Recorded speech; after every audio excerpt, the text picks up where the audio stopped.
अस्सलामुअलैकुम दोस्तों, कनाडा जे शहर कैलगरी मां ऐं मशहूद काज़ी तव्हां सां मुखातिब आहियां। अॼु असां तव्हांजे ख़िदमत में हाज़िर थिया आहियूं टेक्नोलॉजी जे हवाले सां डिस्कशन करण जे लाइ। मूंसां गॾु ॾाढा प्यारा दोस्त मूंसां गॾु मौजूदु आहिनि ऐं उन्हनि जो तव्हांखे तारुफ़ कराईंदो हलां त कोविड-19 में जे हिन सूरत दौरान जॾहिं असां सेल्फ आइसोलेशन में आहियूं, लॉकडाउन्स आहिनि, टेक्नोलॉजी एम्फेसिस वधी वियो आहे, त उन में असांखे कहिड़ा इनोवेटिव आइडियाज़ हिन वक़्तु एक्सप्लोर करणु घुरिजनि जेके असांजे यूथ खे हेल्प करे सघनि स्पेशली। त इन हवाले सां मूंसां गॾु मौजूदु आहे साईं डॉक्टर अज़हर शाह साहब।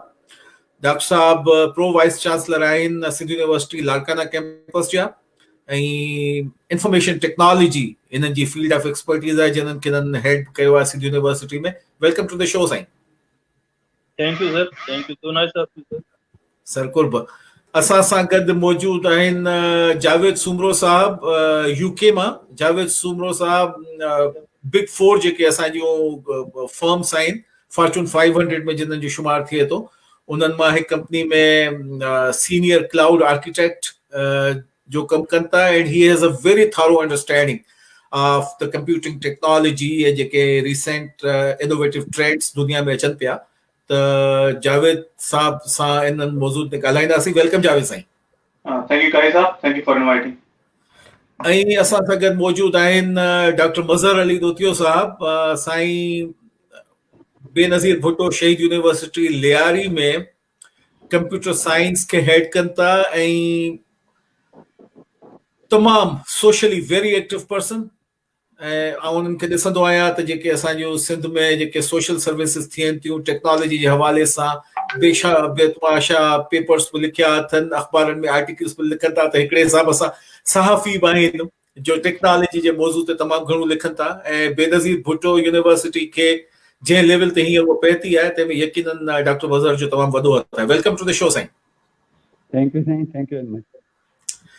हाणे साईं हिन डिस्कशन खे जेको आहे सो के पाण प्रोग्राम वारे उन फॉर्मेट में कोन रखंदासीं ऐं हिन खे कोशिशि कंदासीं त हिकिड़ो इंटरेक्टिव सेशन थिए जंहिंमें पाण सभु होस्ट बि आहियूं ऐं पाण सभु गेस्ट बि आहियूं, ताकी थोरो ओपनली हिक ॿिए सां ॻाल्हाए सघूं।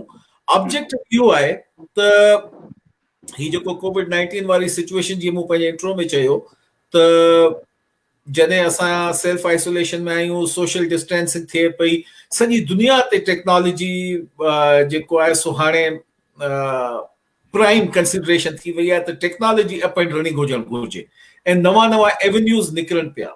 ऑनलाइन शॉपिंग जेको आहे जेतिरी अॻे थींदी हुई उनखां वधीक थिए पई। Remote working is becoming a new norm now. त इन मौके ते असां जेके सिंध में वेठल आहियूं ऐं तव्हां माशाल्लाह टेई तमामु पंहिंजे पंहिंजे फील्ड्स में एक्सपर्ट आहियो इंफॉर्मेशन टेक्नोलॉजी साइड ते, त मूं चयो पाण में गॾिजी वेही डिस्कस करियूं त असां पंहिंजे यूथ जे लाइ कहिड़े क़िस्म जो रोड मैप ठाहे सघूं था ऐं असां कहिड़े क़िस्म जी स्ट्रेटजी का ठाहियूं जंहिंमें असांजो यूथ के प्रोडक्टिव कम में इंगेज थिए ऐं असां जेको हीअ इनोवेशन जी नई लहर जेका अचणी आहे पोस्ट कोविड, उन जे लाइ असां पंहिंजो पाण खे केतिरो प्रिपेयर करे सघूं था। त आउं शुरू करियां थो डॉक्टर अज़हर साहब सां। त साईं तव्हां हिन ते थोरो पंहिंजो ओपिनियन ॾियो ऐं उन खां पोइ पाण हिन फोरम खे ओपन कंदासीं for further discussion. Sir thank U very much. मुंहिंजी जेका एनालिसिस आहे त एजुकेशन में ओवरऑल ऐं स्पेशली हायर एजुकेशन में सिंध में ICT जी एडॉप्शन तमामु घटि आहे। स्टूडेंट्स त जेके हाणे मॉडर्न अचनि था, माना यंग जनरेशन आहे, थी सघे त कुझु अवेयर हुजनि, पर इवन असांजा जेके सीनियर फैकल्टी मेंबर्स आहिनि त उहे बि ॾाढो जेके IT खां या कंप्यूटर खां या ICT खां इलाही परे आहिनि। माना प्रॉपर नमूने सां ईमेल करणु, जेके माना कंप्यूटर खां अलावा ॿिया डिसिप्लिन्स आहिनि, सोशल साइंसिस आहिनि, त इहे आहिनि। त फैकल्टी मेंबर्स में बि इलाही लेक ऑफ अवेयरनेस ऐं यूटिलाइज़ेशन ऑफ ICT आहे यूनिवर्सिटीज़ में। ऐं ॿियो इहो आहे त असां वटि जेके सिस्टम आहे यूनिवर्सिटीज़ जी एडमिनिस्ट्रेशन या मैनेजमेंट आहे त उहा बि साइंटिफिकली मॉडर्नाइज़ कोन थी आहे। उन में बि जेका टेक्नोलॉजी जी यूटिलाइज़ेशन हुजणु घुरिजे, त उन में बि हिकिड़ो वॾो गैप आहे। ऐं उन सां जेका यूनिवर्सिटी जी मैनेजमेंट या एडमिनिस्ट्रेशन जी इफिशिएंसी आहे या ट्रांसपेरेंसी आहे या जेका मिसमैनेजमेंट उन जा इलाही प्रॉब्लम्स थियनि था। त मां सम्झां थो त ही जेका ओवरऑल असां जेकॾहिं ह्यूमन हिस्ट्री ॾिसंदासीं त जेका डेवलपमेंट थी आहे, प्रोग्रेस थी आहे हिन में टेक्नोलॉजी में, त उहा वार टाइम में वधीक थी आहे। हिकिड़ी नीड थिए थी, ज़रूरत थिए थी, ऐं पोइ डेवलपमेंट थियनि थियूं। त हींअर टाइम अहिड़ो आहे त इन टाइम जे बेसिस ते असां एजुकेशन सेक्टर में ऐं हायर एजुकेशन में स्पेशली ICT जे एडॉप्शन जे लाइ सुठी के पॉलिसीज़ ऐं उन्हनि जी इम्प्लीमेंटेशन खे असां परसू करे सघूं था। यूनिवर्सिटी जी मैनेजमेंट खां वठी हायर एजुकेशन आहे या सिंध हायर एजुकेशन आहे या प्रोविंशियल गवर्नमेंट आहे, 18th अमेंडमेंट खां पोइ हाणे घणी जेका असां वटि पावर या फंक्शन उहे प्रोविंशियल गवर्नमेंट्स वटि अची वियूं आहिनि, पर सिंध हायर एजुकेशन हिन महिल ताईं उनजो को फंक्शन कोन्हे को। उनजो चेयरमैन आहे डॉक्टर आसिम, जेको पाण कंहिं केस में आहे त उनजो को अपीयरेंस कोन्हे का। त मां सम्झां थो सुठो टाइम अहिड़ो आहे जंहिंमें असांखे हिकिड़ी अपॉर्चुनिटी आहे त असां टेक्नोलॉजी जी एडॉप्शन ते थोरो जेको आहे कंपेन या मुहिम उहा हलाए सघिजे थी, ऐं हुन में गाइडलाइंस ॾेई सघजनि थियूं त टीचर्स खे बि असां कीअं उन्हनि जी स्किल डेवलपमेंट थिए टीचर्स जी, ऐं यूनिवर्सिटी जी एडमिनिस्ट्रेशन जी ओवरऑल उहे जेके सिस्टम्स आहिनि उन्हनि में ICT इंकॉर्पोरेट कनि, अहिड़े नमूने सां कनि। ऐं उन खां अलावा जेके स्टूडेंट्स आहिनि, असां फॉर एग्ज़ाम्पल लाड़काणो कैंपस में आहिनि त उते ॿाराड़ी मां विलेज मां काफ़ी स्टूडेंट्स आहिनि। ऐं जॾहिं असां ऑनलाइन क्लासिस जी ॻाल्हि कयूं था या असाइनमेंट्स ॾियूं था त उहे इलाही परेशान थी था वञनि। जीअं असांजे ॻोठ में सिग्नल्स कोन्हनि के, असां वटि कंप्यूटर बि कोन्हनि, लैपटॉप कोन्हनि के, असां तमामु ग़रीब आहियूं। त स्टूडेंट्स जी लेवल ते एक्सेस जा प्रॉब्लम अचनि था, त उन्हनि वटि न मोबाइल आहे, न कंप्यूटर आहे, न जेको आहे सिग्नल्स या इंटरनेट। 21st सेंचुरी हिन टाइम में बि असां वटि कम्युनिकेशन जा प्रॉब्लम्स आहिनि। उन खां अलावा एडमिनिस्ट्रेशन लेवल ते प्रॉब्लम्स आहिनि, गैप्स आहिनि, त उते सिस्टम या सॉफ्टवेयर उहे अञा इम्प्लीमेंट न थिया आहिनि, टीचर्स जी अवेयरनेस कोन्हे का, यूटिलाइज़ेशन कोन्हे का। त सभई जेके स्टेक होल्डर्स आहिनि हायर एजुकेशन खे जेकॾहिं असां इवन फोकस कयूं त उहे ॾाढो परे आहिनि, इलाही गैप आहे, डिस्टेंस आहे टेक्नोलॉजी जी एडॉप्शन जे लाइ। मज़र साईं, तव्हां हिन सिचुएशन खे कीअं था ॾिसो? थैंक यू साईं। ॾिसो साईं, जॾहिं 1950 खां पोइ जेको IT जो रेवोल्यूशन आयो, नो डाउट इहो वॾो रेवोल्यूशन हुयो 1950 खां। ऐं वरी 1990 खां पोइ इहो रेवोल्यूशन जॾहिं रशिया ब्लॉक थियो ऐं ग्लोबलाइज़ेशन में दुनिया चेंज थी वई, त इहो नो डाउट इन में कंहिं जेको कैपिटलिज़म हो उन्हनि जो त रोल हुयो ई हुयो, कैपिटलिस्ट जो। पर जेको मेजर रोल रहियो आहे उहो टेक्नोलॉजी जो रोल रहियो आहे, जंहिं दुनिया खे हिकु ग्लोब में कन्वर्ट कयो। ऐं इन इहा हिकु मोटिवेशन बि थी डेवलप कंट्रीज़ लाइ त हुई ई हुई, पर जेके असां जहिड़ा मुल्क आहिनि अंडर डेवलपिंग आहिनि उन लाइ इहा वॾी मोटिवेशन हुई। ऐं उन खां पोइ इन IT जेको आहे, जेके अंडर डेवलप कंट्रीज़ हुया उन में बि हिकु रेवोल्यूशन आणणु शुरू कयो। ऐं हिन वक़्तु तव्हां ॾिसो जेके बि असां जहिड़ा मुल्क आहिनि उहे इन फील्ड में अॻिते अचनि पिया। हाणे इन हवाले सां जेके इदारा आहिनि, पब्लिक सेक्टर यूनिवर्सिटीज़ हुजनि या प्राइवेट सेक्टर यूनिवर्सिटीज़ हुजनि या ॿिया इदारा हुजनि, उहो त पंहिंजे हालात वसहार जेको बि आहे पंहिंजो रोल अदा कनि पिया ऐं काफ़ी माण्हू नौजवान पैदा कनि पिया। पर हिन वक़्तु जेके असांजी यूनिवर्सिटीज़ आहिनि जेके बि पाकिस्तान में आहिनि, उन मां जेका हीअ जनरेशन पैदा थिए पई ॾाढी जीनियस आहे। उन्हनि जा प्रोजेक्ट IT सेक्टर में तमामु अहम आहिनि। उहो कैंसर डिटेक्शन ते हुजनि, IT इंफ्रास्ट्रक्चर ते हुजनि, IoT ते हुजनि, उहे ॾाढा घणा आहिनि। पर जीअं डॉक्टर अज़हर बि चयो ऐं आउं बि हुनखे सपोर्ट कंदुमि, त इन में जेको गवर्नमेंट जो रोल आहे उहो एॾो सिग्निफिकेंट न आहे जो उहे रिसोर्सिस असांजे रूरल एरियाज़ में अचनि। ऐं बिग सिटीज़ में त आहिनि, जीअं हिते फॉर एग्ज़ाम्पल मां हिन वक़्तु लाड़कान में वेठो आहियां, त हिते उहो IT जा इंफ्रास्ट्रक्चर एतिरा स्ट्रांग न आहिनि, जेकी जॾहिं आउं कराची में हूंदो आहियां त उते बिल्कुलु तमामु बहितरीनु हूंदा आहिनि। त गवर्नमेंट इन तरफ़ फोकस न थी करे। जेकॾहिं गवर्नमेंट इन तरफ़ फोकस करे ऐं यूनिवर्सिटीज़ जेके असांजे इंटीरियर में आहिनि उन्हनि खे फोकस करे ऐं इंटरनेट जेको ITI आहे, इंफॉर्मेशन टेक्नोलॉजी इंफ्रास्ट्रक्चर, जावेद साहिब इन ते मुंहिंजे घर में बहितर ॻाल्हाईंदो, त इन्हनि ते जेकॾहिं फोकस कनि त असांजो नौजवान जीनियस ॾाढो आहे, हुनखे जस्ट गाइडलाइन जी ज़रूरत आहे। आउं तव्हांखे ॿुधायां त जेको असीं सिंध AI ग्रुप एस्टेब्लिश कयो फेसबुक ते बि, व्हाट्सअप ते, ऐं असां सभई हुनजा मेंबर बि आहियूं। त इन में असांखे केतिरी एतिरा नौजवान साम्हूं अची विया, उन्हनि ट्रेनिंग बि कयूं ऐं उहे आउटपुट बि कनि पिया। ऐं जॾहिं बेनज़ीर भुट्टो शहीद यूनिवर्सिटी में प्रोजेक्ट सुपरवाइज़ कयां थो या नौजवान आहिनि, त एतिरा BS लेवल ते प्रोजेक्ट अचनि था जेकी पहिरियां हिते MS ऐं PhD लेवल ते प्रोजेक्ट न हूंदा, पर अॼु जो जेको नौजवान आहे उन लेवल ते बि करे पियो। त मुंहिंजे ख़्याल में टेक्नोलॉजी असांजे लाइ तमामु घणी सिग्निफिकेंट एंड इम्पोर्टेंट आहे। ऐं जेको तव्हां चयो त पोस्ट कोविड-19 जेको आहे, नॉट ओनली द पोस्ट कोविड-19 पर हिन तरफ़ असांखे हाणे अचिणो पवंदो, छाकाणि त ॿियो को सोल्यूशन कोन आहे। हिन वक़्तु टेक्नोलॉजी खां सवाइ दुनिया जी का बि फील्ड पंहिंजे पेरनि ते नथी बीही सघे, भले उहा तिब हुजे, जेका मेडिकल साइंस आहे, जंहिं भई चवनि था त माण्हुनि खे बचाए थी, पर मेडिकल साइंस बि टेक्नोलॉजी खां सवाइ हिन वक़्तु के तव्हांखे रिज़ल्ट कोन ॾेई सघंदी। हाणे ॾिसो जॾहिं कोविड-19 अची वियो त मेडिकल साइंस ऐं इन्हनि जा सभई ज़ाहिर थी पिया त उहे केतिरा इवन वेंटिलेटर्स जी केतिरी कमी हुई, या हिन वक़्तु जेका 4 महीननि में वैक्सीन ते जेको कमु हले पियो उहो बि प्रॉपर रिज़ल्ट न अची वियो। त इन वक़्तु बि तव्हां ॾिसो त जेके टेक्नोलॉजिस्ट आहिनि, इंजीनियर्स आहिनि, IT प्रोफेशनल्स आहिनि, उहे पंहिंजो रोल अदा कनि पिया। त इन्हनि खां मदे नज़र रखंदे मुंहिंजे ख़्याल में गवर्नमेंट खे जेको फ्यूचर सोचणो आहे, त हाणे जेके फ्यूचर वार हूंदियूं उहे हूंदियूं त तव्हां वटि रिसोर्सिस केतिरा आहिनि ऐं उहे रिसोर्सिस कहिड़ो मुल्क हायर करे थो। ऐं इहो ई हिकु ग्लोबलाइज़ेशन जो मैसेज बि हूंदो। जेकॾहिं असां हाणे बि इन तरफ़ तवजो न ॾिनी ऐं मेडिकल साइंस में बि असीं डेवलपमेंट कयूं ऐं टेक्नोलॉजी में, ऐं उन्हनि खे एतिरो फैसिलिटेट कयूं जो कोविड-19 खां पोइ बि जेका दुनिया में चेंज ईंदी त जेके डेवलप्ड कंट्रीज़ आहिनि इहे हिननि खे हायर करे पाण ॾे न वठी वञनि। जेकॾहिं असां जहिड़े मुल्कनि मां असांजा नौजवान, फॉर एग्ज़ाम्पल अमेरिका आहे ऐं ॿिया UK, कनाडा ऐं ॿिया डेवलप्ड कंट्रीज़ असांजे नौजवाननि खे वधीक फैसिलिटेट कंदा त उहे सभु उते ईंदा, त असां सां हालतूं इहे ई रहंदियूं। तंहिं करे सोचणो इन ते बि आहे त असां पंहिंजे नौजवाननि खे एतिरो फैसिलिटेट कयूं ऐं एतिरा उन्हनि जूं एतिरियूं पघारूं या ॿियूं फैसिलिटीज़ ॾियूं त हू हिन कंट्री खे छॾण लाइ न सोचनि। जेकॾहिं हू छॾे विया त असां वरी उते ई हूंदासीं जेको असीं हिते नौजवाननि खे तयारु कयूं पिया, ऐं सुभाणे उहे ॿियनि कंट्रीज़ में सेट थी विया त नो डाउट उहे उन्हनि कंट्रीज़ खे त फ़ाइदो ॾींदा, पर असां लाइ को एतिरो फ़ाइदो न हूंदो।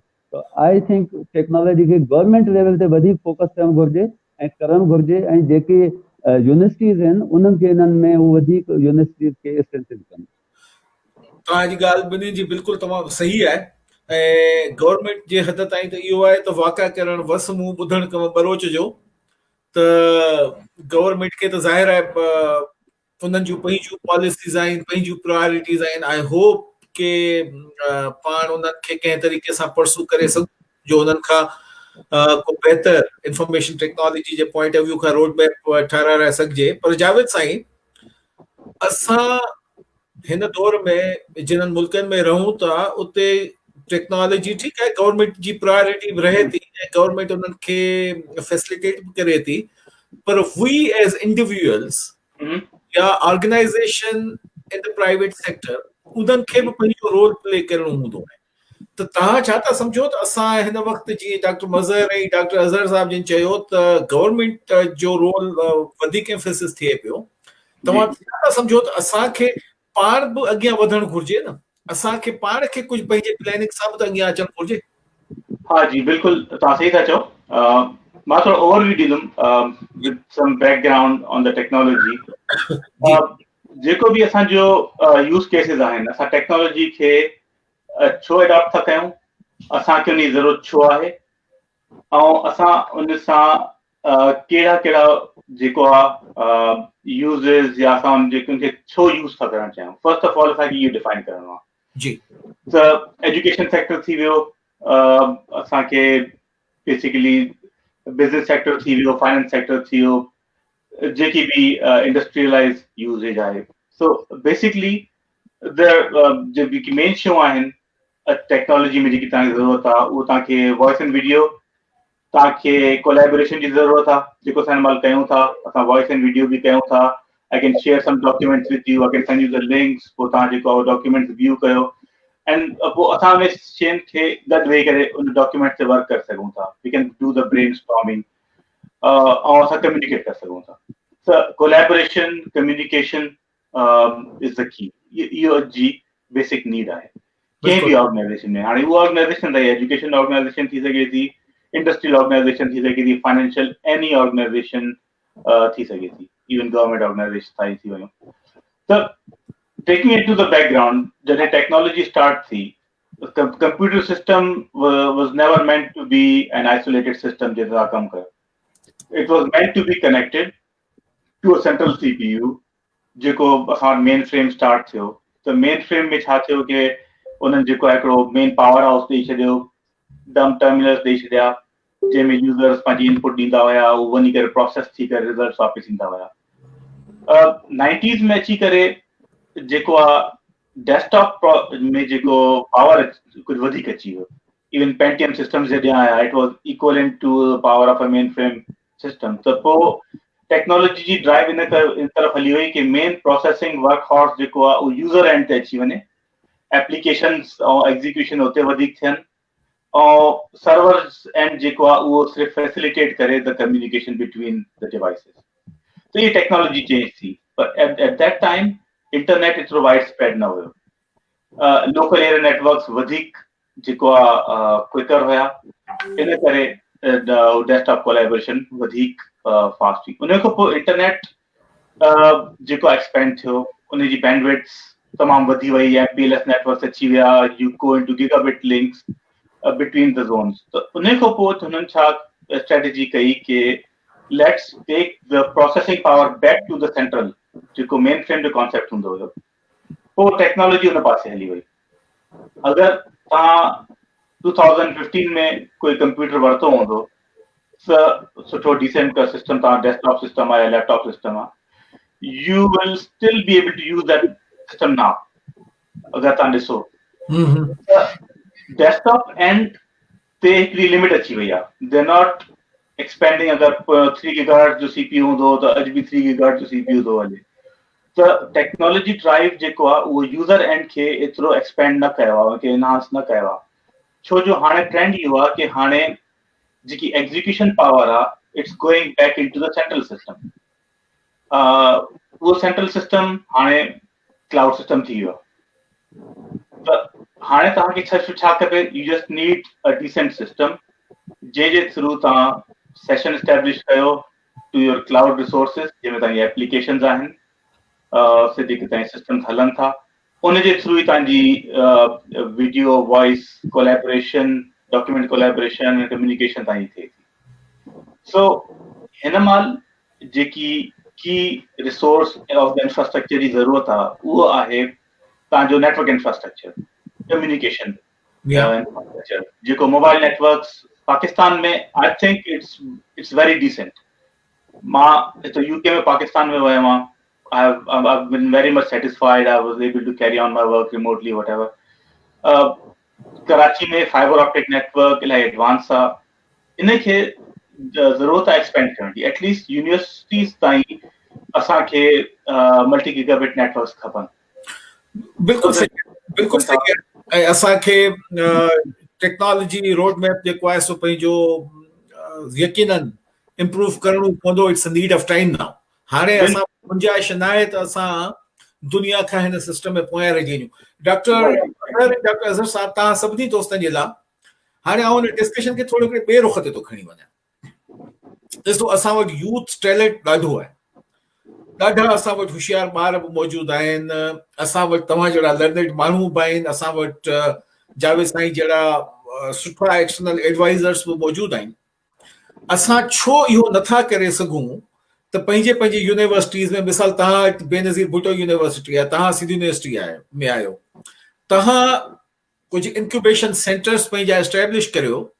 ऐं उन्हनि में प्रैक्टिकल प्रोजेक्ट्स खणी स्टूडेंट्स खे एंगेज करियो उन्हनि में आउं तव्हांखे हिकिड़ो एग्ज़ाम्पल थो ॾियां and this example is just to open up the discussion मिसाल जे तौर ते हिते नॉर्थ अमेरिका यूरोप में उबर हली पई हिकिड़ी सिंपल ऐप जे थ्रू सिंपल हिकिड़ी ऐप पर हिकिड़ो सुठो आइडिया हिकिड़ो सुठो कॉन्सेप्ट उन जे थ्रू हाणे उहो $multi-million जी इंडस्ट्री आहे ऐं ॾिसो त पाकिस्तान में बि उनखे कंहिं न कंहिं तरीक़े सां एडॉप्ट कयो वियो करीम जी शेप में ठीकु आहे न असां छा पाण में गॾिजी वेही कुझु आइडियाज़ अहिड़ा डिस्कस नथा करे सघूं जिन्हनि आइडियाज़ खे असां पंहिंजी यूथ जे ज़रिए सां इम्प्लीमेंट कराए सघूं उन्हनि खे सुपरवाइज़ करियूं उन्हनि खे फैसिलिटेट करियूं उन्हनि खे काउंसिल करियूं ऐं अहिड़ा के प्रोडक्ट्स मार्केट में खणी अचूं, छाकाणि जो ही फाइबर ऑप्टिक नेटवर्क, ही क्लाउड कंप्यूटिंग, ही असांजा सर्वर पावर्स, इहे सभु असांखे हेल्प तॾहिं कंदा जॾहिं असां वटि फ्रंट में का न का एप्लीकेशन हूंदी न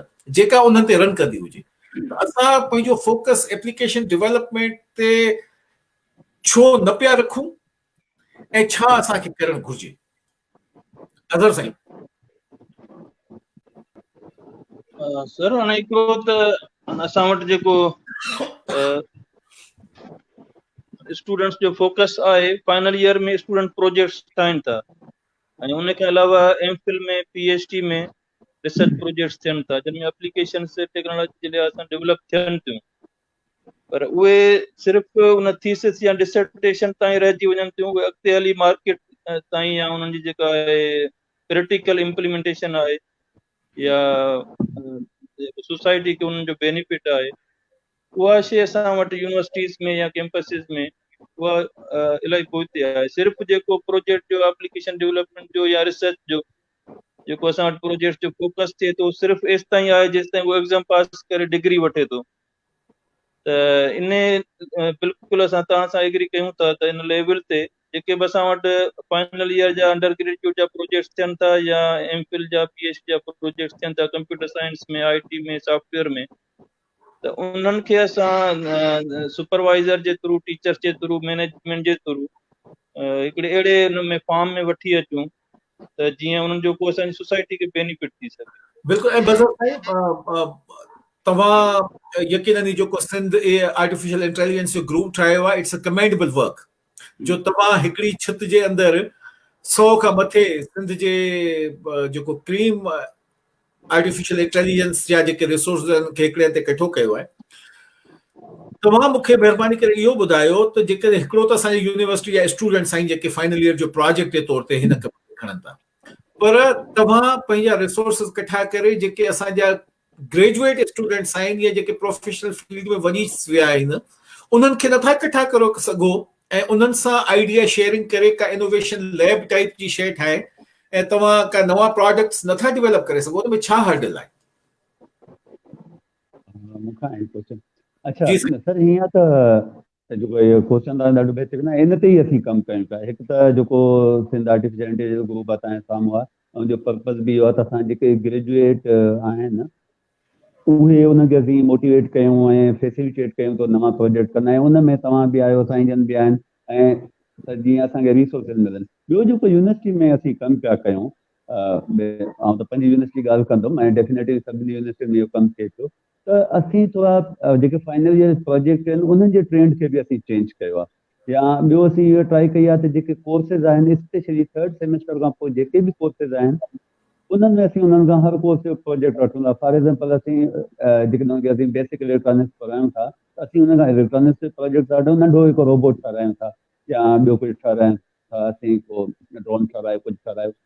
DLD में जेकॾहिं डिजिटल आहे जेकी डिज़ाइन आहे, त उन में असीं उन में प्रोजेक्ट ठारायूं था। फॉर एग्ज़ाम्पल हिन सेमेस्टर में जेके असीं प्रोजेक्ट उन्हनि खां ठाराया ऐं उहे मिड जा फाइनल जा न, त असीं उन खे सेंसर बेस्ड डस्टबिन ठाराई, सोलर बेस्ड गाॾी ठाराई, ताकी ॿारनि ऐं अहिड़ी तरह खूब काफ़ी इलेक्ट्रॉनिक्स थिया। ऐं जॾहिं हू 7th सेमेस्टर में अचनि था ऐं फाइनल ईयर प्रोजेक्ट में अचनि था, त असीं उन्हनि खां हाणे उहो मैनेजमेंट जा कोर्सिस नथा करायूं, प्रोजेक्ट नथा ठारायूं। हाणे असीं उन्हनि खां इनोवेटिव कमु पिया ठाहियूं त भई तव्हां मशीन लर्निंग ते कमु कयो, डीप लर्निंग ते कमु कयो, क्लाउड ते कमु कयो ऐं डिफरेंट कमु कयो, जंहिंमां हाणे काफ़ी असीं अहिड़ा प्रोजेक्ट ठाहिया आहिनि जेके लंग कैंसर डिटेक्शन ते आहिनि, आय ग्लोक मां मैनेजमेंट ते आहिनि, उनजी ट्रीटमेंट ते आहिनि, लिवर डिटेक्शन डिज़ीज़ ते आहिनि, मुख़्तलिफ़ डिज़ीज़िस ते आहिनि, या सेंसर बेस्ड असीं इलाही प्रोजेक्ट ठाहिया आहिनि। स्पीच टू टेक्स्ट ऐं टेक्स्ट टू स्पीच असीं प्रोजेक्ट ठाहिया आहिनि। लिंग्विस्टिक्स तरफ़ स्पेशली असीं NLP ऐं कंप्यूटेशन लिंग्विस्टिक्स खे इलाही इन्वॉल्व कयूं पिया, छाकाणि त मुंहिंजी PhD हिन में आहे, आर्टिफिशियल इंटेलिजेंस में, NLP में कमु कयो आहे ऐं सिंधी खे हुन में इन्वॉल्व करायो, जेको हिकु अलॻि बहस आहे। पर हाणे असांजी इहा ट्राई आहे त नौजवाननि खे असीं अहिड़ा प्रोजेक्ट करायूं जो जीअं हितां निकिरे थो कंहिं न कंहिं जॉब में लॻी वञे। अच्छा, इन मां तव्हां सां पंहिंजो एक्सपीरियंस थो शेयर कयां त इन सां असांखे फ़ाइदो इहो थियो आहे त जीअं असांजी बेच उहो फाइनल ईयर प्रोजेक्ट ॾिए थी, रियली थो ॿुधायांव मां, त फौरन हुनखे जॉब मिली थो वञे।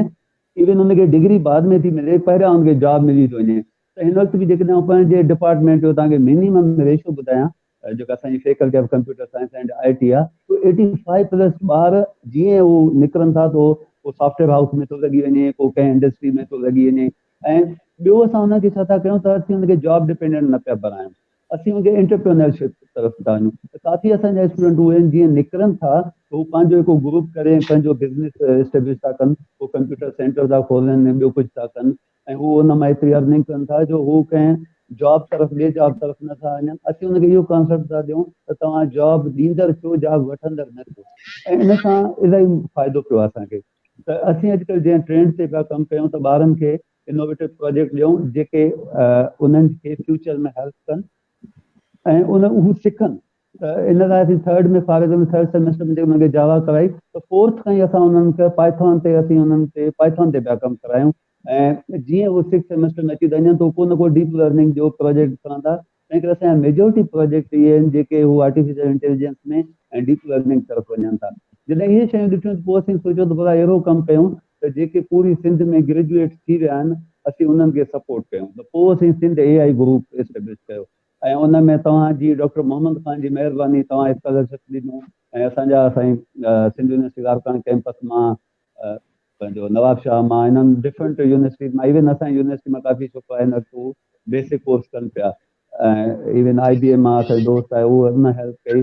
असीं हाणे इन ट्रेंड ते पिया कयूं त जेके ग्रेजुएट थी चुका आहिनि ऐं उन्हनि जो जेकॾहिं एक्सपीरियंस न आहे त उन्हनि खे असीं डिफरेंट जॻहियुनि ते ट्रेनिंग करायूं, या असीं पंहिंजी हिकु टीम बि ठाही आहे त जेका सिंध जे मुख़्तलिफ़ यूनिवर्सिटीज़ में वेंदी। अनफॉर्चुनेटली COVID-19 जे करे असीं सभु ब्लॉक थी विया आहियूं, अदरवाइज़ हा असांजो इहो ई हुयो त असांजूं टीम्स सिंध जे डिफरेंट यूनिवर्सिटीज़ में वेंदियूं ऐं उते ट्रेनिंग्स कराईंदियूं, स्पेशली मशीन लर्निंग में, डीप लर्निंग में ऐं इन्हनि में। ॿियो जीअं हाणे जॾहिं असां इहो ठाहियो त साईं जावेद साहब पंहिंजो इंट्रोडक्शन करायो क्लाउड में, असीं साईं जे लाइ बि कुझु प्रोजेक्ट ठाहिया त भई असीं क्लाउड कंप्यूटिंग ते बि हिकिड़ा ऑनलाइन सेशन हलायूं ताकी इन फील्ड में बि ॿार अचनि, छाकाणि त सिर्फ़ु जेकॾहिं सॉफ्टवेयर तरफ़ न अचनि, उहो बैलेंस रहे त IT इंफ्रास्ट्रक्चर बि डेवलप कनि, क्लाउड तरफ़ बि अचनि ऐं नौजवान जेको आहे जीअं जॉब डिपेंडेंट न थिए पर उहो घर वेही बि ऑनलाइन बि कमाए। हाणे हिन वक़्तु जीअं COVID-19 आहे त हिन वक़्तु बि असांजे नौजवाननि लाइ त इहो ई आहे जेकॾहिं हिन प्रोग्राम ज़रिए के बि ॿुधनि पिया।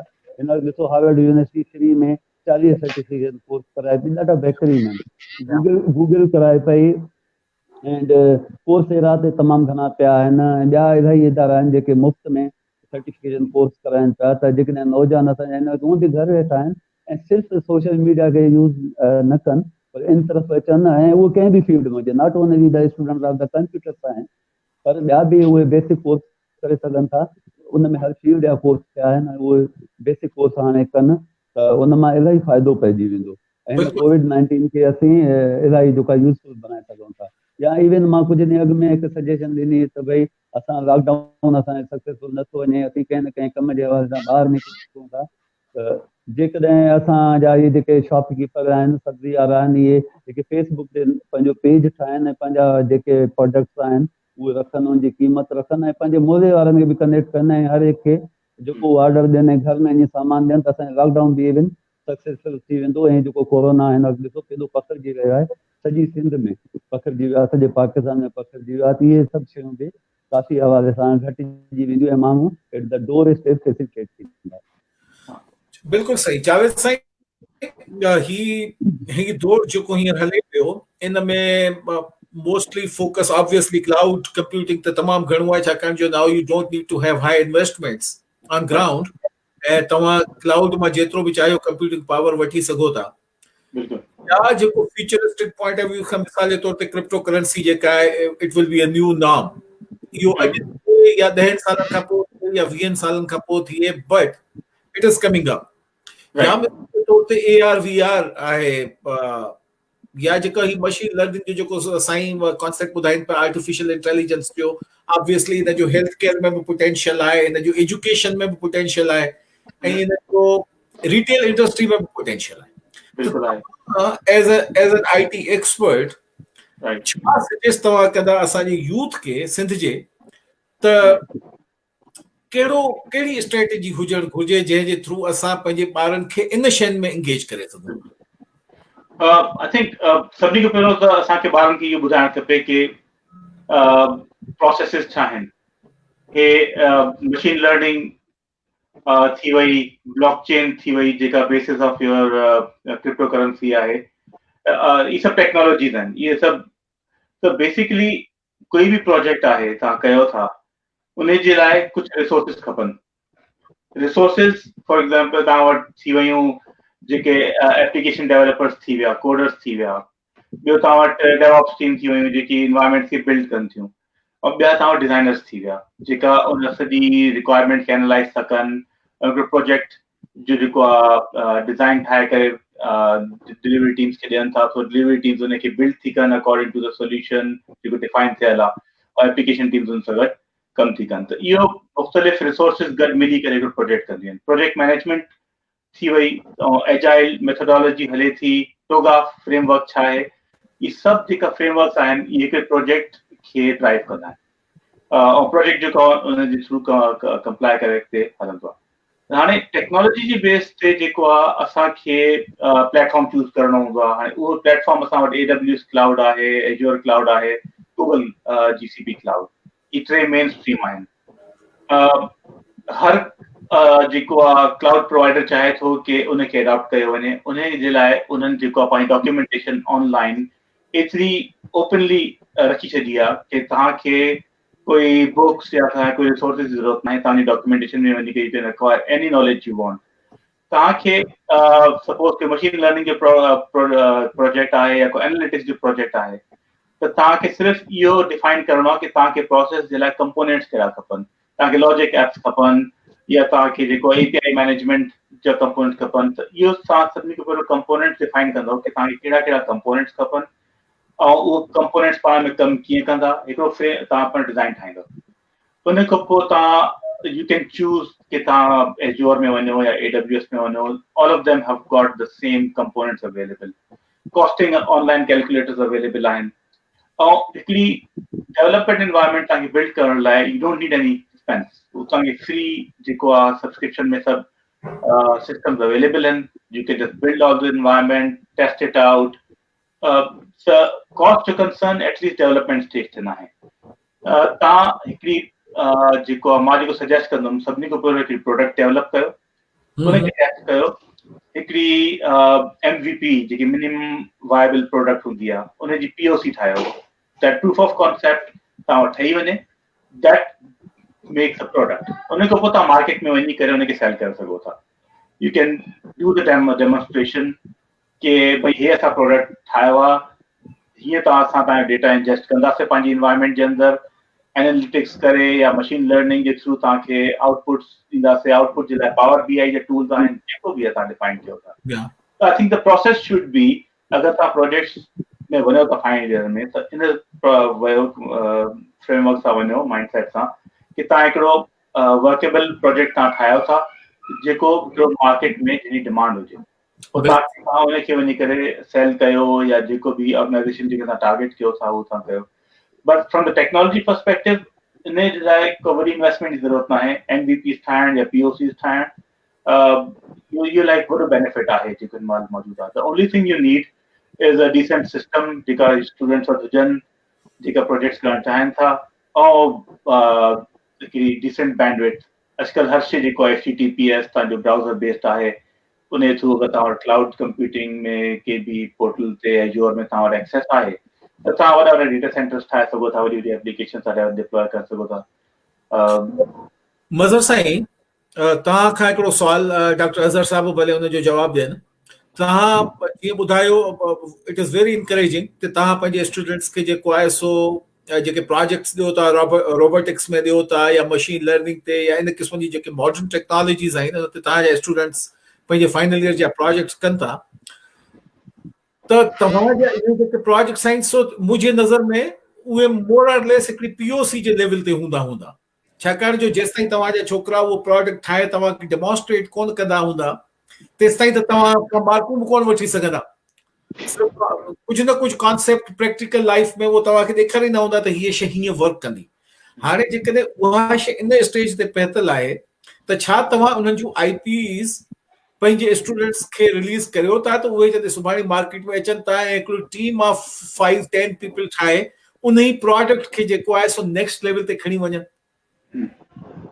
एग्जीक्यूशन ईअं ई थिए पियो। असीं जेके प्रोजेक्ट करण पिया, हिकु तुंहिंजो एवेल्यूशन जो हिकिड़ो सिस्टम हूंदो आहे यूनिवर्सिटीज़ में, त उनखे मिड लेवल ते थींदो आहे, वरी फाइनल लेवल ते एवेल्यूएट थींदो आहे। जॾहिं उहो फाइनल थी वेंदो आहे त उन खां पोइ डेफिनेटली उहो स्टूडेंट खे दिमाग़ में वियो, पास थी वियो। उन खां पोइ असीं छा कंदा आहियूं, जो हिकिड़ो प्रोजेक्ट एग्ज़िबिशन कराईंदा आहियूं, जंहिंमें मार्केट खे बि असीं कॉल कंदा आहियूं त मार्केटर्स ते अचनि ऐं जेके माण्हू आहिनि उहो जेके उनमें इन्वॉल्व हूंदा आहिनि त उहो उन्हनि खे परचेज़ बि कंदा आहिनि, या उन्हनि ॿारनि खे एटलीस्ट जॉब फॉरन मिली वेंदो आहे। त उहे ॿार मार्केट में फिट थी वेंदा आहिनि। असांजी ट्राई इहा हूंदी आहे त उन्हनि खे असीं जेको आहे प्रोजेक्ट एग्ज़िबिशन जे ज़रिए उन्हनि खे ॾियारियूं।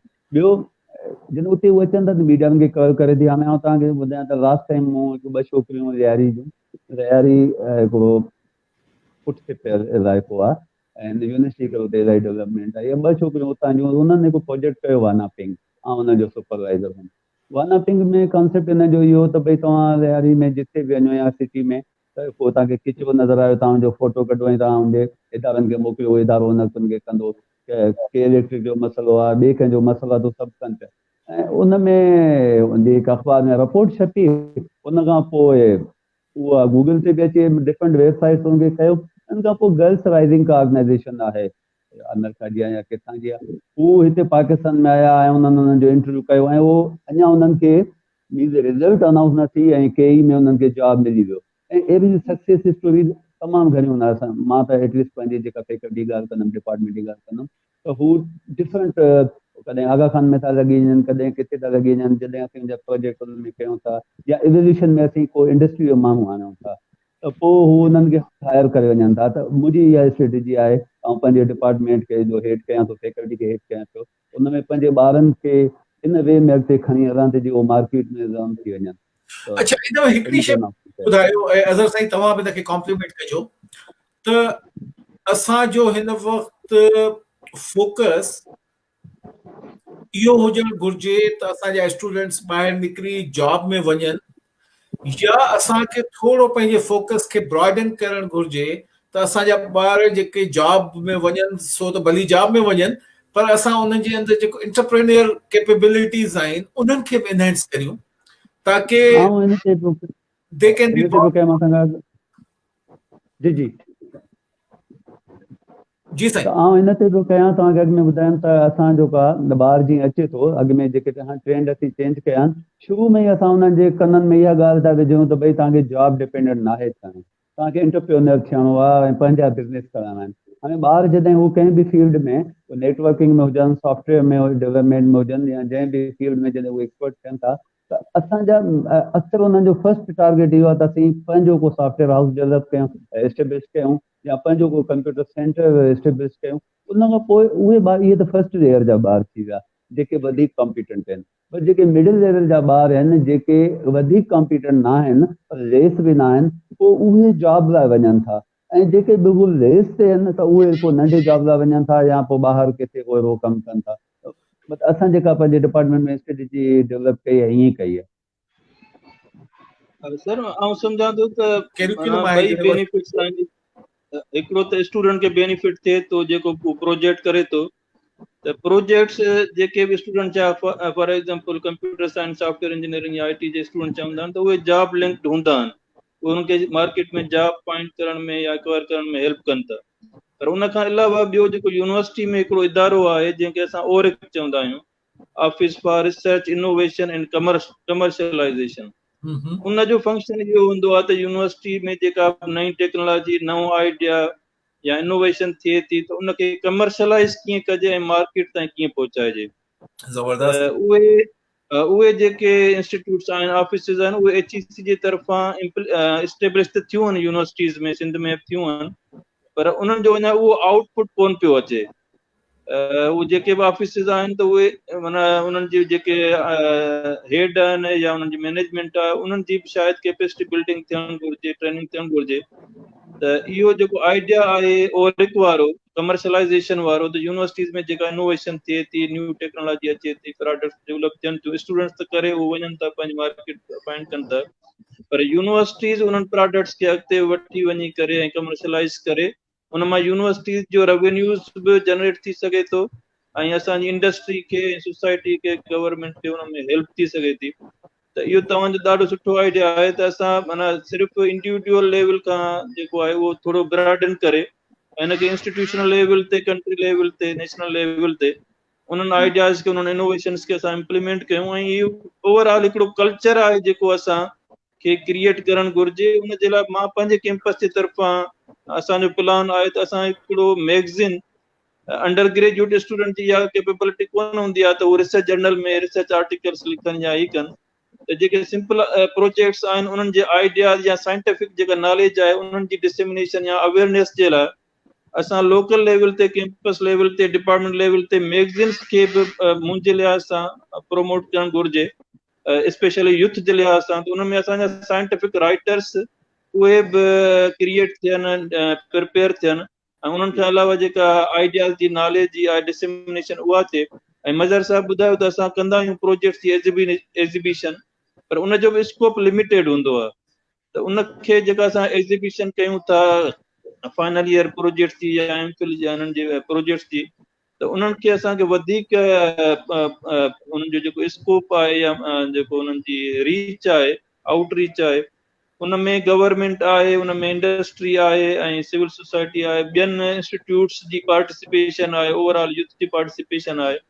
ऐं सिंध साइंस सोसाइटी जो प्रेसिडेंट आहे। मुंहिंजो प्लान इहो बि आहे त असां साइंस जे लिहाज़ सां एग्ज़िबिशन या फेस्टिवल्स, असां वटि हिते लिटरेचर जा, आर्ट जा इलाही थियनि था फेस्टिवल, सिंध में वॾो हिकिड़ो एक्टिविज़म अची वियो आहे, पर साइंस जे लिहाज़ सां फेस्टिवल्स या एग्ज़िबिशन्स या कॉन्फ्रेंसिस उन पंहिंजी जेके रीजनल लैंग्वेज आहिनि उन्हनि जे लिहाज़ सां हुजणु घुरिजनि, त उन्हनि सां छा त ओवरऑल हिकिड़ो माहौल ठहंदो, नौजवाननि में साइंस सां दिलचस्पी डेवलप थींदी, स्पेशली कंप्यूटर साइंस ऐं IT ऐं जेको आर्टिफिशियल इंटेलिजेंस आहे, त आर्टिफिशियल इंटेलिजेंस जे लिहाज़ सां स्पेशल का एग्ज़िबिशन करणु, जंहिंमें सॼी स्कूल खां वठी ऐं यूनिवर्सिटीज़ ताईं ॿार अचनि, पार्टिसिपेट कनि, ऐं उन्हनि सां छा आहे त हिकिड़ो आइडियाज़ डेवलप थींदा, प्लेटफॉर्म मिलंदो, ॿार कॉम्पीट कंदा, पोज़ीशन्स मिलंदियूं, अवार्ड मिलंदा, उन्हनि खे रिकग्निशन मिलंदी।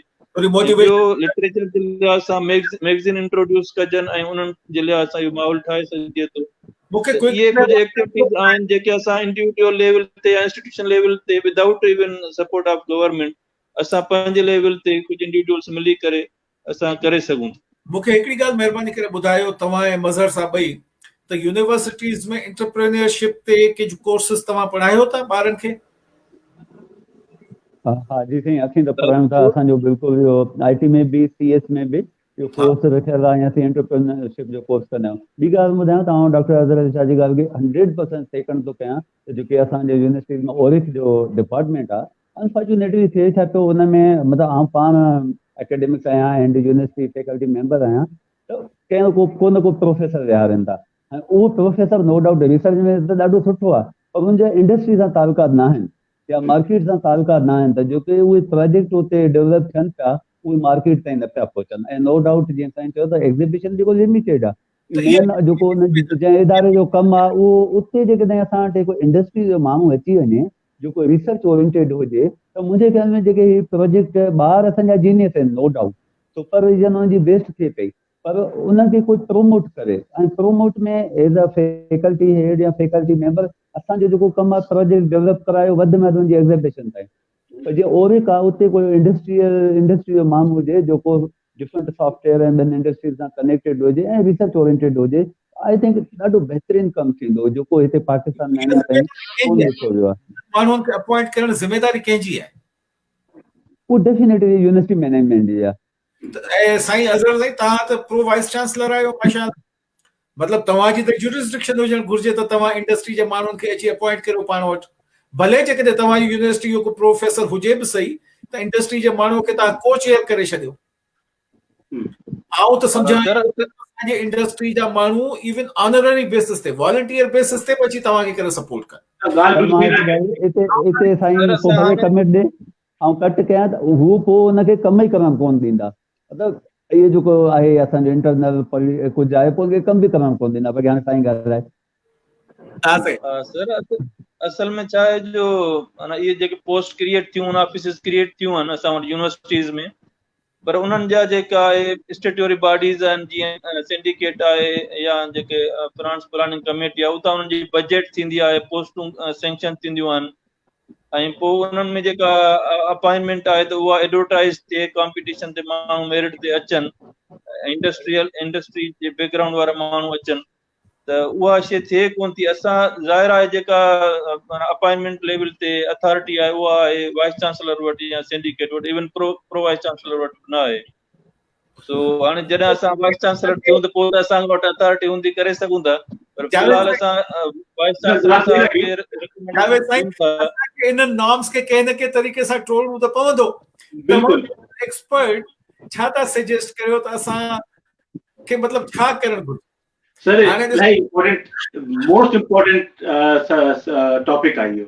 हाँ साईं। ॻाल्हि इहा आहे कि तव्हां स्टूडेंट खे प्रिपेयर था कयो in the technology, cloud technology थी वई, ऐं एतिरी वास्ट आहे, उन में नेटवर्क थी वियो, तव्हांजो सर्वर क्लाइंट सिस्टम थी विया, डेवऑप्स थी वियो, एप्लीकेशन। हाणे स्टूडेंट खे ख़बर न आहे कि उहो जॾहिं फील्ड में अचे थो त उहो wear will he fit in. त हाणे एज अ प्रोफेशनल असां तव्हांखे इहो ॿुधाए सघूं था कि हिकु प्रोजेक्ट जो लाइफ साइकिल हूंदो छा आहे, प्रोजेक्ट जा रोल्स छा हूंदा आहिनि। सभिनी खां पहिरियों हिकिड़ो बिज़नेस स्पॉन्सर हूंदो आहे जंहिंखे कुझु नीड हूंदी आहे। फॉर एग्जाम्पल असां वटि कोका कोला आई, कोका कोला सेज़ कि भई मूं वटि अराउंड द वर्ल्ड जेको आहे 1000 जेका आहिनि, लाइक 100,000 मूं वटि रेफ्रिजरेटर्स आहिनि। मूंखे ख़बर न आहे कि उन्हनि जी स्टेट छा आहे। I want to be able to see log into a screen and I want to see the status of all of them. Yeah. त हिकिड़ो स्पॉन्सर खे किसे ज़रूरत हूंदी आहे, उहो थी करे टाइम ऑटोमेटिक कंदो। देन बिज़नेस एनालिस्ट हूंदो आहे। बिज़नेस एनालिस्ट जो कमु इहो आहे कि उहो स्पॉन्सर सां गॾु वर्क करे, उनजी नॉन टेक्निकल रिक्वायरमेंट्स खे टेक्निकल रिक्वायरमेंट्स में कन्वर्ट करे आर्किटेक्ट खे। आर्किटेक्ट जेको आहे उहो रिक्वायरमेंट गैदर कंदो आहे ऐं सोल्यूशन ठाहींदो आहे कि मूंखे कहिड़ा कहिड़ा कंपोनेंट्स खपंदा, IoT जा कहिड़ा कहिड़ा डिवाइसिस मूंखे फ्रिजिस में हणणा पवंदा, उनजो कम्युनिकेशन 3G जे थ्रू काथे डेटा कलेक्ट थींदो, उन खां पोइ हो क्लाउड एनवायरनमेंट कीअं हूंदी जंहिंमें IoT जो हब मुंहिंजो मूं वटि हूंदो, डेटा इंजेस्ट कीअं थींदो, कीअं सिक्योरली उते स्टोर थींदो, डेटाबेस कीअं कलेक्ट कंदी, उन खां पोइ पावर BI या ॿियो कोई विजुअलाइजेशन टैबलो सिस्टम उन डेटा खे खणी करे मीनिंगफुल इंफॉर्मेशन प्रेज़ेंट कंदो टू द बिज़नेस। इहो सोल्यूशन आर्किटेक्ट जो कमु आहे। पोइ उन खां पोइ उहो डिज़ाइन जेको आहे उहो अप्रूव थींदो आहे सिक्योरिटी आर्किटेक्ट्स वटि, जेका स्पेशलाइज़ हूंदा आहिनि एंटरप्राइज़ सिक्योरिटी जे अंदरि। कंपोनेंट्स जेका आहिनि उहो अप्रूव थींदा आहिनि, उन खां पोइ उहो वेंदा आहिनि डिप्लॉयमेंट वटि। हिते अची वेंदा आहिनि तव्हांजा हैंड्स ऑन इंजीनियरिंग टीम्स जेका उन सोल्यूशन खे वठंदियूं आहिनि ऐं उनखे बिल्ड कंदियूं आहिनि।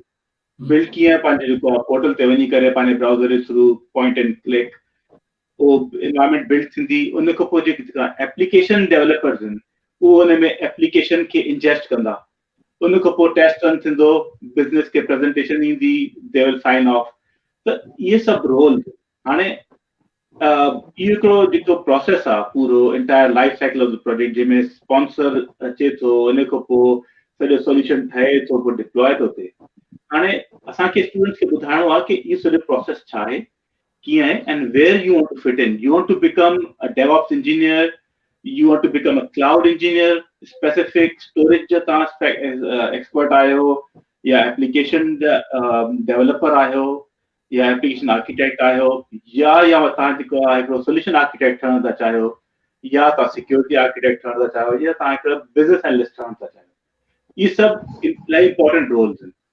त जेसिताईं इहो entire life cycle of the project पूरी अंडरस्टैंड न थींदी, असांखे स्टूडेंट्स खे ॿुधाइणो आहे कि इहे सभु रोल्स आहिनि ऐं सभु स्पेशलाइज़्ड रोल्स आहिनि। मां as a enterprise solutions architect maybe I can do a work of a business analyst, but that's not my responsibility.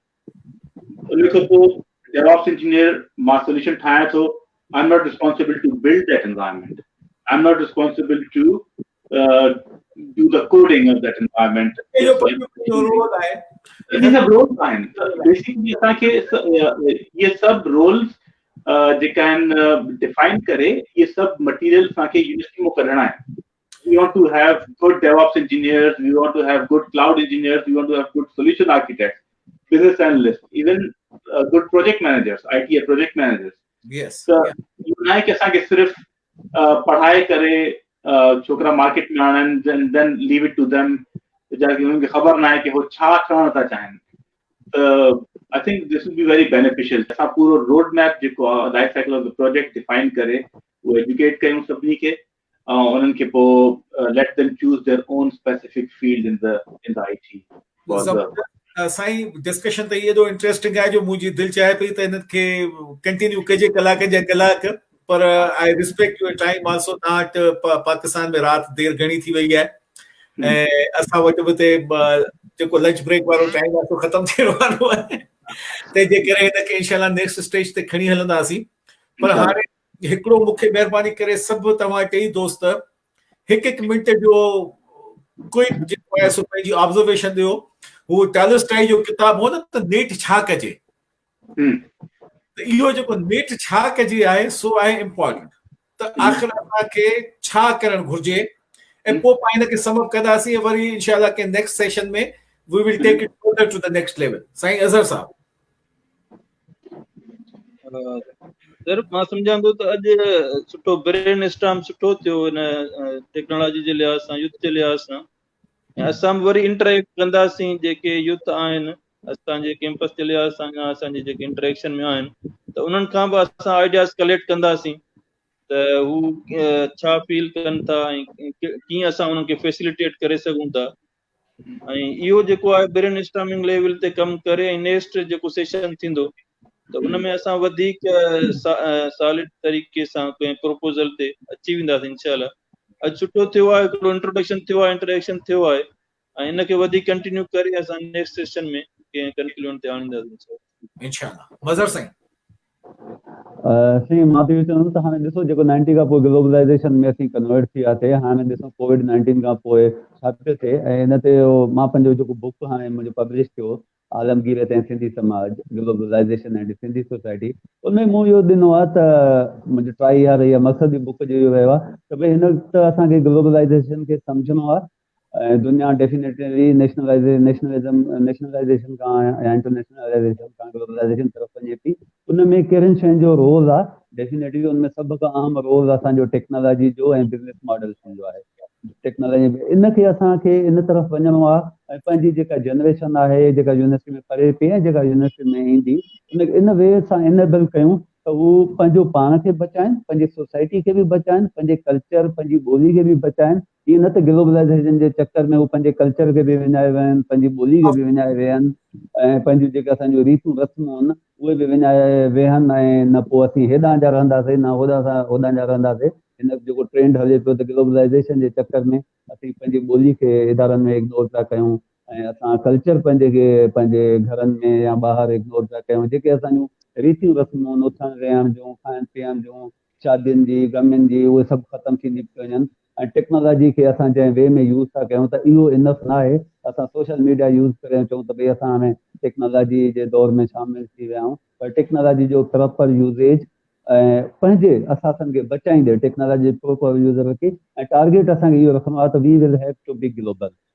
त आउं त नौजवाननि खे बि इहो चवंदुमि त पंहिंजे स्टडीज़ जेके जंहिं बि फील्ड में आहिनि उनखे पढ़ो ऐं डिजिटल दौर आहे त डिजिटल मार्केटिंग ऐं फ्रीलांसिंग इन तरफ़ अचो, पाण खे स्ट्रांग कयो ऐं पंहिंजे कल्चर पंहिंजी ॿोली ऐं पंहिंजे रीतियुनि रस्मुनि खे न छॾियो. जावेद साईं. I think असांखे पंहिंजो एजुकेशन सिस्टम सभिनी खे पहिरियों ॾिसणु खपे कि how much it is in line with the global trends. Technology अगरि तव्हां हिकु पर्टिकुलर टेक्नोलॉजी प्रिपेयर कयो था स्टूडेंट्स खे त साल खां पोइ टेक्नोलॉजी चेंज थी वञे विद इन अ ईयर ऐं it's a very rapid change. Technology जी जेके शइ चेंज नथी थिए उहा त बेसिक टेक्निक आहे. त बेसिक फ्रेमवर्क टेक्नोलॉजी जो जेको बेस आहे, नेटवर्क प्रोसेसिस जेका उहो शयूं चेंज नथी थियनि.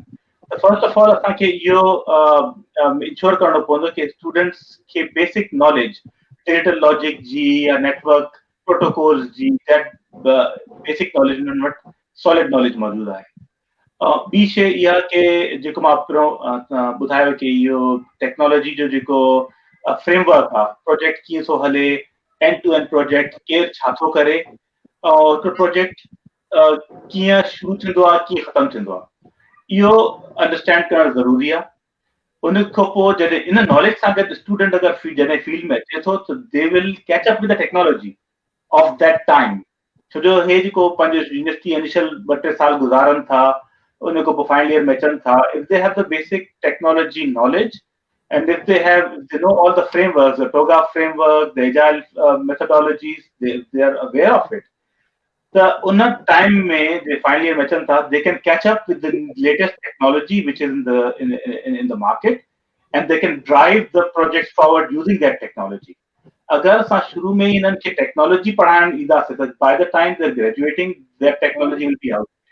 So मां ये चवंदुमि कि उनखे बेसिक पढ़ायो, जेकी असांजे ज़माने में कोर्सेस हुया उहो तव्हां पढ़ायो, carry on with the basis that are very important, और लेटेस्ट टेक्नोलॉजी या फ्रेमवर्क्स पढ़ायो। Make sure they know about TOGAF framework, make sure they know about agile waterfall methodologies, और ये फ्रेमवर्क्स उन्हनि खे ख़बर हुजणु खपनि। इवन टीचर्स खे बि इन बारे में अगरि ट्रेनिंग थी वञे त वेरी मच बेटर। ऐं असां हिते आहियूं, कोई बि इंफॉर्मेशन खपे, असां हिते फील्ड में मां अर्स्ट यंग में एंटरप्राइज आर्किटेक्ट आहियां, so I can very much pass on that knowledge just to make sure we are up to the mark. बिल्कुलु सही, वॾी महिरबानी साईं प्रोफेसर अज़हर शाह साईं, डॉक्टर मज़हर दोतियो, साईं जावेद सुमरो साहब, ॾाढा सुहिणा तव्हां ख़्यालात पेश कया। हाणे आउं हिनखे तव्हां सभिनी दोस्तनि जे इजाज़त सां हिनखे थोरो समअप करण जी कोशिशि करियां त हीअ असांजो first of its kind brainstorming session हो। We will continue with these type of brainstorming sessions. Lekin a couple of things that we discussed as a team, you are the हिकु त असांखे पंहिंजे स्टूडेंट्स खे एंटरप्रेन्योरशिप जे तरफ़ engage करणो पवंदो ऐं उन्हनि खे मोटिवेट करणो पवंदो। असांखे पंहिंजे सिलेबस खे इंश्योर करणो पवंदो त असां जेके मॉडर्न फ्रेमवर्क्स आहिनि, मॉडर्न टेक्निक्स आहिनि, उन्हनि खे पढ़ायूं था। असांजा जेके यूनिवर्सिटीज़ में इनोवेशन ऐं टेक्नोलॉजी जेके सेंटर्स आहिनि, उन्हनि खे असांखे वाइस चांसलर्स या जेके कंसर्न ऑफिशियल्स आहिनि उन्हनि सां परसू करे उन्हनि खे स्ट्रेंथन करणो पवंदो, ताकि जेके प्रोजेक्ट्स असांजा ॿार फाइनल ईयर में ठाहिनि था, उन्हनि प्रोजेक्ट्स खे असां नेक्स्ट लेवल ते खणी वञी सघूं with the help of industry. ऐं कोशिशि इहा करियूं त असां पंहिंजे ॿारनि खां इहे प्रोजेक्ट्स करारायूं, ताकि नेक्स्ट लेवल ते जॾहिं इहे प्रोजेक्ट्स वञनि त they become profitable for our own students. ऐं उन्हनि जे लाइ जेको आहे सो इंटरनेशनली जेका आहे सा दुनिया ओपन थी वञे। ऐं ॿियो जेको टेक्नोलॉजी जो जेको ही ट्रेंड हले पियो, इन में असांखे जेको आहे पंहिंजो पाण खे उन पेस सां गॾु शामिल करणो पवंदो। असां न त पाकिस्तान में असां हिकदमि ॾाढो पोयां रहिजी वेंदासीं। बदकिस्मती सां असांजो एजुकेशन सिस्टम जे तरीक़े सां बिचोर थियो आहे over the course of time. It is taking a long time. त उन में असांखे थोरो पंहिंजे पेस खे दुनिया खां वधाइणो पवंदो, ताकि असां दुनिया सां कॉम्पीट करण जे पोज़ीशन में अची सघूं। ऐं आख़िरी ॻाल्हि आउं इहा चवंदुसि त असांखे पंहिंजो हौसलो ज़रूरु वधाए रखिणो आहे। ऐं असांजा जेके बि दोस्त दुनिया जे जंहिं जे मुल्क में रहनि था, जिन्हनि जो टेक्नोलॉजी सां in one or the other way वास्तो आहे, उन्हनि खे अप्रोच करे उन्हनि खे as an adviser to our students back home उन्हनि खे इंगेज करणो पवंदो, ताकि असां पंहिंजे नौजवाननि खे हिकु बहितर रोड मैप ॾेई सघूं फॉर फ्यूचर।